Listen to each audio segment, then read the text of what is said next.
All right, hey everybody, welcome to episode 14 of You Cannot Rewatch, the Evangelion Rewatch podcast. I am David, And I am Dylan. and as always, we are the people talking. And so we're going to talk about episode 14. Dylan, you got a lot to say about this episode? More than I thought I was going to. I agree with that, but at the same time, don't have a lot. So this is probably going to be a short one. We said that last time. Yeah. And we asked, if people want to let us know what you'd like to hear us talk about, that'd be great. Nobody did, so Perfect. I guess we'll just go with the flow here.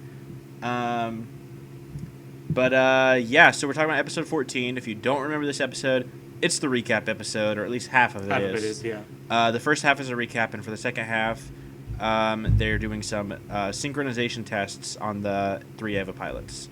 And that's the episode. That's it. Not any angels this time or anything like that. So the second half's pretty much a setup for the next episode. Pretty much, yeah. Yep. I will say I remember that there was a little bit towards the end of the episode that wasn't flashbacks or recap. I didn't remember it was like a whole half of the episode. So I think it's cool that even though they did do a recap, they only did it to half the episode. Yeah, me too.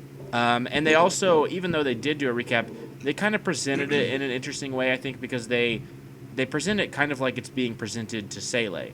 Like, this is the report being presented to these guys on this committee or whatever. And that's kind of a cool way to do it. Again, it's not the most exciting stuff, but it's cool that they managed to cram it all into just the first half. So really nothing else to say about the first half, I guess, except a couple small things. They do name all the angels that we've seen up to this point. I wrote that down too. I figured you would as well. Yeah. I think beyond this, I don't really think we ever get another name for an angel, obviously, aside from Karu. And of course, going back to Adam and Lilith, they'll still talk about those. But I don't think any of the angels we see from this point on, we will ever see a name of officially in the show. Obviously, they have names, but... So a couple other small things. They say the report from the 4th angel is still missing. That's weird. I don't think they ever said that before. That's the Dick angel. I don't know why that would be missing. Yeah, that's good. Well, that's the one that was the one they were doing a bunch of tests and experiments and stuff on, weren't they? Yes, yeah. So I don't know what the deal with that is. So maybe they tried to hide that from the record so Sally didn't know they were like experimenting on it or something? Maybe. Yeah, that's possible. Although I think just saying, we lost him, I don't think Sally's going to buy that. Well, to be fair, Akari also did go, oh yeah, that last angel attack never happened. And they're like... That's true, but there was... they obviously doubt him, but there is officially no actual records or documents that say that it did happen. Right. It was completely erased. Whereas this says there should be a report, but it's just gone. Right. That's a lot more suspicious, because it definitely indicates, like, somebody made this disappear. Right. So... I could also maybe indicate... This is, like, really reaching. Maybe that, what's that spy's guy's name? Kaji? Kaji had stolen it, and since he's kind of like a double agent for everybody, maybe Sele knows he stole it, so they're not really going to look into it. Maybe, although it depends on when it was stolen, because Kaji didn't come for several episodes after that happened, which I don't know how big of a time frame that was, according to the show, in terms of weeks or months. So there's a small thing about Kinsuke saying that Rei had tried to sacrifice herself and she has no value for her life. Right. Which is cool. Whatever. Emo. They say, we kind of mentioned this a second ago, but we find out that the 11th angel has been completely covered up. Gendo is fully lying that it happened. And Sele obviously doubts him. They don't believe him. No. Which I assume they probably don't believe him because, they kind of have Kaji on the inside, so I'm sure they straight up have Kaji telling them, like, oh, yeah, it happened. I saw it. Yeah. I literally saw the angel. Of course it's interesting that Gendo would cover it up, and then they mention, for the first time they mentioned the Dead Sea Scrolls. Right, yep. Which I don't think we'd ever heard in the show before. No, I don't think so. And we also find out kind of through that conversation that Gendo seems to be trying to create a new scenario. Right. Of course, at this point in the show, on your first time watching it, nobody even knows what the old scenario was supposed to be. So the idea of somebody creating a new scenario doesn't really mean a lot, I guess. on a rewatch now we understand a little bit more of what Seilei's instrumentality was. I guess I don't know if I honestly still entirely understand what Seilei's grand vision was. I assume it's pretty much what happens in the end of Evangelion because Seilei seems pretty happy once they start getting turned back into the LCL by the quantum rays or whatever. Yeah. Like they actually seem like, oh yeah, this is how we wanted it to go. But I mean, we're going to get into that later. That's a whole lot to talk about at a later time. But so then we get to, I think, the first of what will later become a trademark of the show, and that is like trippy internal monologues in characters' heads, and we see one from Rei at this time. Yeah. Which is interesting because we always kind of think of those as being in Shinji's head, but the first one we actually see in the show is really more inside of Rei. And she like says like a poem or something. I don't know. I guess it doesn't really mean a lot. Maybe there's like some fundamental. Well, that's the only thing I took out from that one is when she made the comment, "The woman who does not bleed." I have that in quotes too. Like, what does that mean? I assume it means one of two things. The first is something about like, just she's saying like I'm not a normal person or something. Right. But I also kind of took it like my first guess was actually like because she is a clone, she doesn't have a period. That's that's the first thing I took it as too. Yeah, that could be like I don't know. Maybe that's a horrible way to interpret that. But that's immediately what came to my mind. Yeah. I think which it was would a make way. sense. I don't know why she would have that. Right.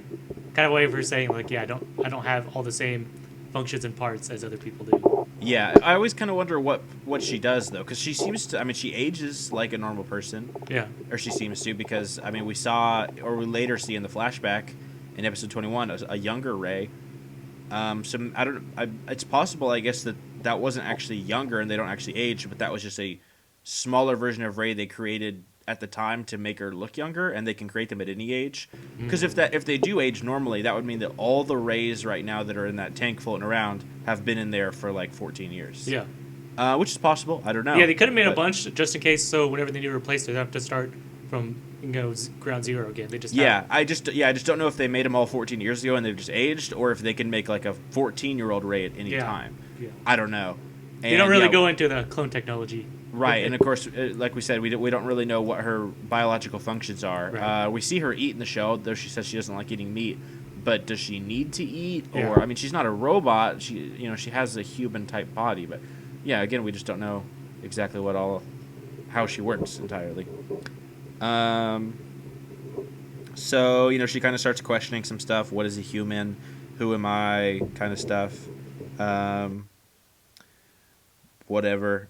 I don't know. Like, that's stuff that I think will become more important later once we start getting into Shinji's head. Yep. But it doesn't really mean a lot right now coming from Rei. I think it's interesting that Rei is asking those questions. It's just because Rei doesn't usually seem to have those kind of thoughts. Right. I think this is kind of the point when Rei starts becoming more human-like, more sympathetic, and yeah, which is what makes later on in the episode a little bit more dramatic, I guess. Yeah, I would agree with that.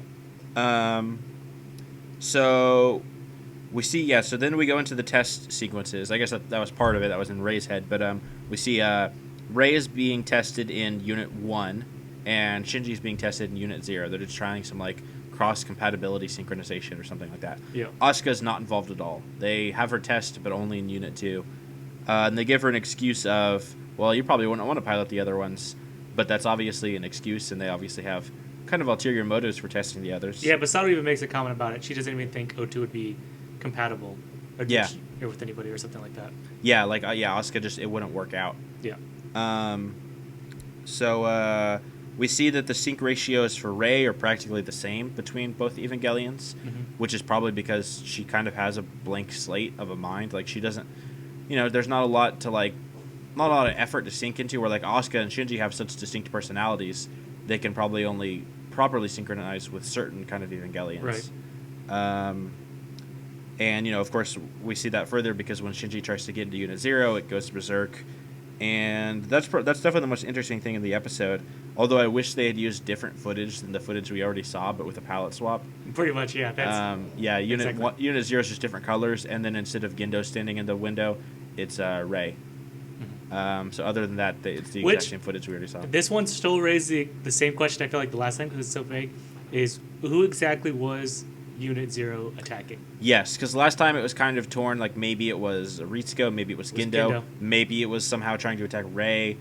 But yeah, this time we basically we still don't know between those. I guess Gendo wasn't there in this scenario, but so it was either Rei or Ritsuko still. Ritsuko, yeah, Ritsuko definitely seems to think it was her. Or no, or was it Ritsuko that said that, or Misato that said that?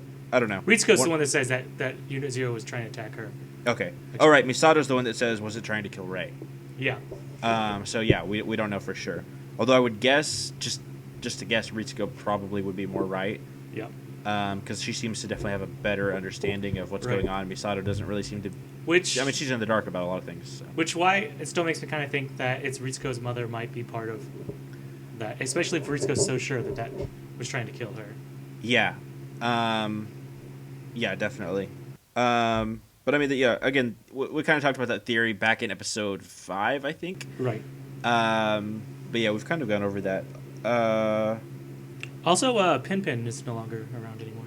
Yeah, Pinpin's not in this episode. I know we're gonna get some Pinpin soon, but I'm not entirely sure when. I don't remember for sure. We've been on a real Pinpin drought for a while. Yeah, we have. You know, it's still several episodes away. It's like early 20s, I think. But eventually, we're gonna get to an episode where Misato says goodbye to Pinpin and sends him away. Yeah. That's gonna happen. We're gonna have to deal with that. Although, you know, we did have to make up for Pinpin being gone. What's that? I don't know if this is the same in the dub. I don't remember. But when Shinji wakes up after the Eva went berserk and he's in the bed, you can hear a TV playing, and it's a show about a talking dog. I heard they had subtitles for it, but I didn't catch it was about a talking dog.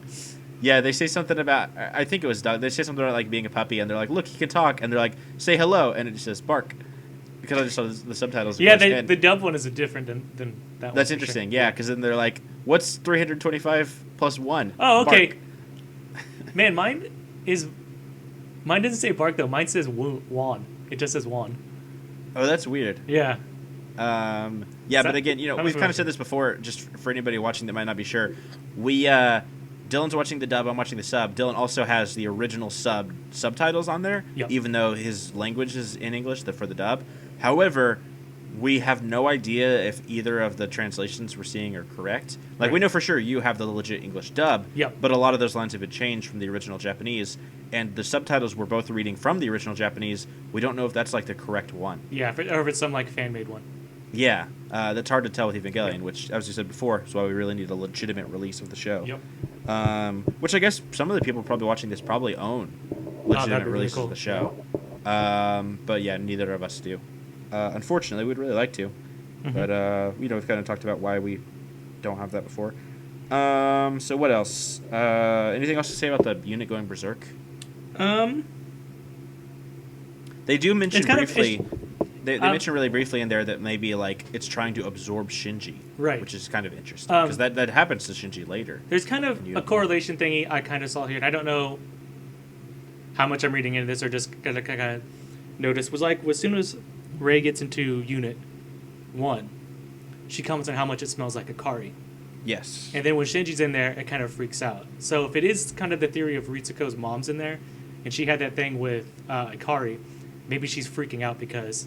You know, since they have that same essence or smell, it kind of hints at that's why Shinji can't sync with it properly, and that's why it kind of just goes to freak out again. Maybe, yeah. Because it always seemed to freak out with Rei because, of course, she didn't get along with Rei or had problems with Rei. Yeah, which actually, going back to the thing about which one that wasn't trying to attack, that would make more sense why he's attacking Rei to me. Because I mean, Ritsuko's mom killed Rei. Yeah. One. So yeah, that does make a lot of sense. I feel that people have said that it's maybe not. Ritsuko's mom in Unit 0, but the more I watch the show, the more I think it has to. Yeah, it just makes sense. I mean, of course, it's never proven, so I mean, it doesn't literally have to be, but I just don't see...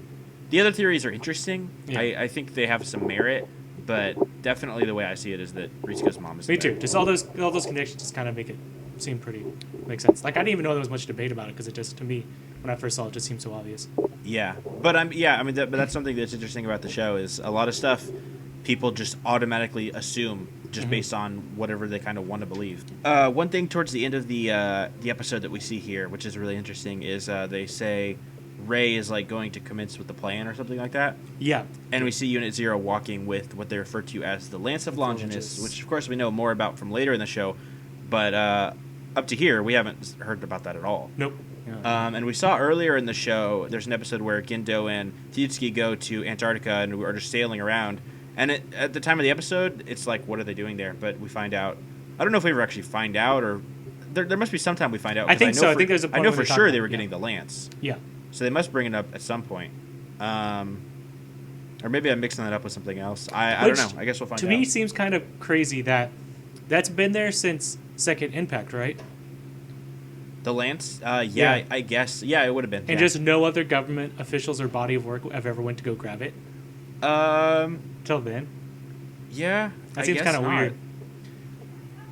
I assume it was like under the ocean though. I guess that's true, but still, And, they even, might, and I mean, it was like heavily covered up, so I imagine most of the people that knew it was there probably died during Second Impact. that's probably Because true. Gendo specifically left town that day to be out of there because he knew it was going to happen. That Because makes Second sense. Impact occurred when they removed the lance from Adam, Adam. and it kind of released it from its slumber. That makes sense.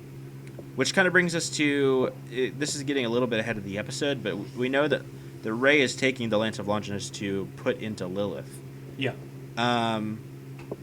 Because they say they don't say, but like again, like I just said, Second Impact occurred when they removed the lance from Adam, so they're putting it now into Lilith to stop her growth and like kind of freeze her. But that would mean that up until this point in the show, Lilith has just been like alive and well, I guess, down there. Yeah. I assume, which is kind of weird. But yeah, whatever. I guess that doesn't really mean anything. I guess it's just the idea that like, because when we see Lilith, it's always like just like crucified on this crucifix. Yeah. It's just the idea that like Lilith's just down there like hanging out, Yeah. chilling in this. Never big thought about it like cave. that, but yeah, that's weird. Yeah. Yeah, I guess I mean that's pretty much the episode. The interesting stuff. Yeah. But it's a recap episode for the Yeah. most part. Pretty much. And- This also kind of set up the whole dummy plug and all that stuff that's about to happen. Oh yeah, I totally forgot to write that down. Or maybe no, I did write that down. I forgot to bring it up. Yeah, they foreshadow the dummy plug system, which is. I was thinking about the dummy plug system in this episode. The episode where they bring out the dummy plug system is awesome and is really impactful and powerful. Right.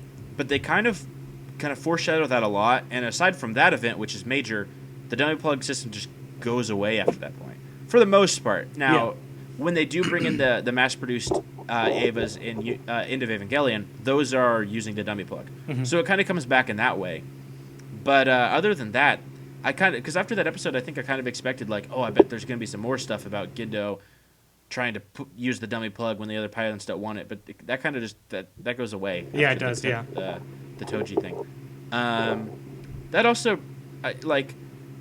it seems like Gendo and Ritsuko were kind of developing the dummy plug kind of on their own prerogative, right? Yeah, it definitely. That doesn't seem like something they were doing for Seele, but Seele somehow gets it because that's what they send out in the mass-produced. Yeah. The It seems mass-produced like it kind of seems like Gendo is playing Seele, but Seele knows that Gendo is playing them. So it's kind of Yeah. like this constant back and forth of using each other and getting things from them. So I'm sure they somehow got the dummy plug information and used it for their own benefit. I guess so, but what I wonder, I guess, is did Gendo want that to happen? Like, did Gendo for some reason want the mass-produced Avis to That's a come? good point, Because yeah. even though they do destroy stuff and almost cause everything to fail, at the same time, when Unit 1... I don't even know like the proper words or verbs for this. When Unit 1 becomes part of the Tree of Life or whatever, all of the other parts of the tree are the mass-produced Avas. Oh yeah. And they kind of like mutate and shift into the thing and like all impale themselves. So I wonder if like maybe Gendo had intended for that to happen. I bet so. That makes sense then.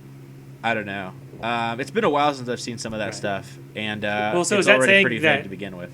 So that would be like saying that they needed those like mass-produced Avas then. Yeah, I guess. I mean, maybe there was another way to do that, but they do seem pretty like instrumental to what happens in instrumentality. So I don't know. I guess we Either can think either about it was that more supposed to once we be get closer. I guess either it was supposed to be for that or it just looked really cool. So Well, did it. I love the designs of the mass-produced Avas. Those are Yeah. some of my favorite Ava designs. So there's that. They do look cool. Plus the Tree of Life thing looks really cool too. Yeah. But yeah, I don't think we really have much else to discuss. No, me neither. Next week, we're getting to episode 15. I honestly do not remember what episode 15 is. I think this is the one where Shinji and Asuka kiss. But other than that, I don't remember anything about this episode. And that might not even be right. I remember 16 really well, but 15 I do not remember at all. Yeah, if you have any comments, we always like to hear from them. I know we said earlier we didn't get anything to talk about this week. We got a couple positive comments. That's really cool. But we're just trying to look for stuff that you guys want to hear from this. If you're already listening and you're already enjoying it, then the best we can do is give you more things that you want to hear. Yeah. Try to make it a better experience for everybody. So, we'd love to hear some feedback in that way. We really appreciate the positive feedback. It's really great to hear.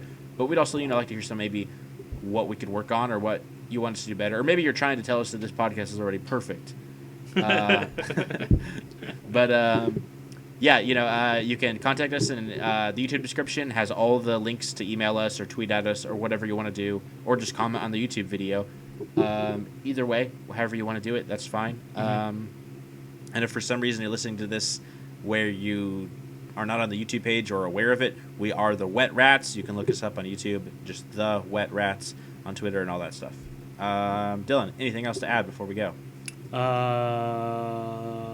No. All right. Thanks for joining us again, guys.